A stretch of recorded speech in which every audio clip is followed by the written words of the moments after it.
ହରମୁଜ ଅବରୋଧ ପାଇଁ ଆମେରିକା ଲଗାଇଦେଲା ପୁରା ଶକ୍ତି। 15ରୁ ଅଧିକ ଯୁଦ୍ଧ ଜାହାଜ ପ୍ରସ୍ତୁତ। ଗୁରୁବାର ଆମେରିକା ଇରାନ ନୂତନ ଆଲୋଚନା।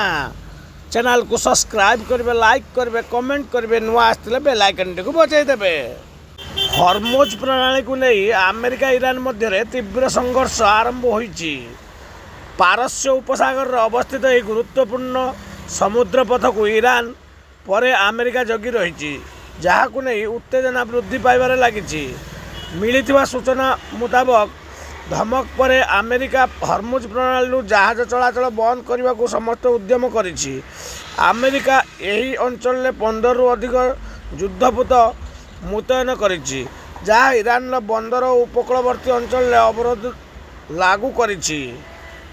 ଆମେରିକାର ସେଣ୍ଟ୍ରାଲ କମାଣ୍ଡ ଫୋର୍ସ କହିଛି ଯେ ଆମେରିକା ଏହି ଅବରୋଧକୁ କଡ଼ାକଡ଼ି ଭାବେ କାର୍ଯ୍ୟକାରୀ କରୁଛି।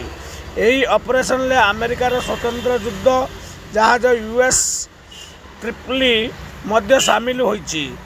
ଏଠାରୁ F-35B ହେଲିକପ୍ଟର କ୍ରମାଗତ ଭାବେ ହରମୁଜକୁ ପଠାଯାଇଛି। ଗୁରୁବାର ଆମେରିକା ଇରାନ ନୂତନ ଆଲୋଚନା ହେବାର ସମ୍ଭାବନା ଅଛି। ଇସଲାମାବାଦରେ ବିଫଳ ଆଲୋଚନା ପରେ 2 ସପ୍ତାହର ଅସ୍ତ୍ରବିରତି ଶେଷ ହେବା ପୂର୍ବରୁ ଆମେରିକା ଓ ଇରାନ ମଧ୍ୟରେ ଏକ ନୂତନ ପର୍ଯ୍ୟାୟ ଆଲୋଚନା ହୋଇପାରେ।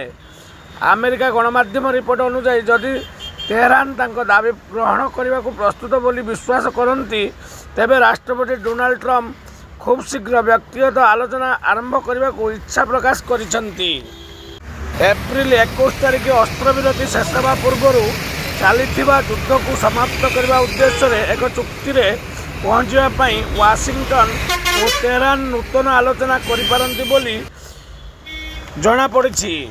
ଜୟ ଜଗନ୍ନାଥ।